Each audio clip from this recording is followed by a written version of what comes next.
Pengamat politik Universitas Al-Azhar Indonesia Ujang Komarudin mengkritik penunjukan sejumlah petinggi TKN Prabowo Gibran menjadi komisaris di beberapa perusahaan BUMN.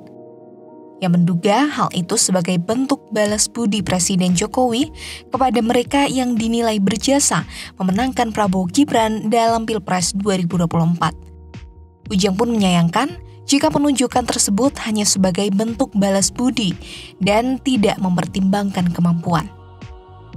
Sebab menurut Ujang, tanpa kemampuan, orang-orang tersebut tidak bisa bekerja maksimal. Ujang pun mengingatkan bahwa figur-figur tersebut juga bisa membawa BUMN mengalami kerugian akibat salah arah dalam mengawasi perusahaan milik negara. Kalau kita cermati, banyak di antara tim kampanye nasional yang diberi jatah komisaris. Apakah ini bentuk balas budi Jokowi? Kalau saya mengatakan iya ya, karena kan saling menguntungkan satu sama lain. Para presiden butuh dukungan relawan, relawan pun butuh jabatan atau butuh posisi.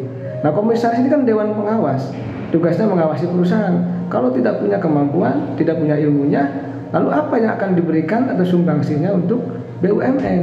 Artinya ya dampaknya BUMN akan rugi, akan minus, akan negatif. Makanya tidak heran kan, tidak aneh kalau banyak BUMN di Republik ini banyak yang rugi. Belum lama ini 3 sosok dalam TKN Prabowo Gibran diangkat sebagai petinggi perusahaan BUMN.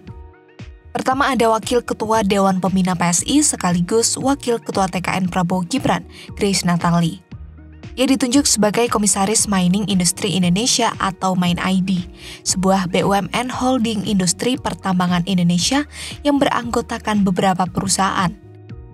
Yang kedua ada politikus Partai Gerindra sekaligus anggota Dewan Pakar TKN Prabowo Gibran, Fuad Bawazir.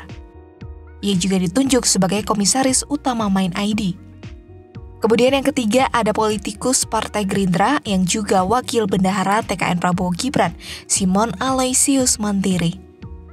Ia diangkat sebagai Komisaris Utama sekaligus Komisaris Independen Pertamina.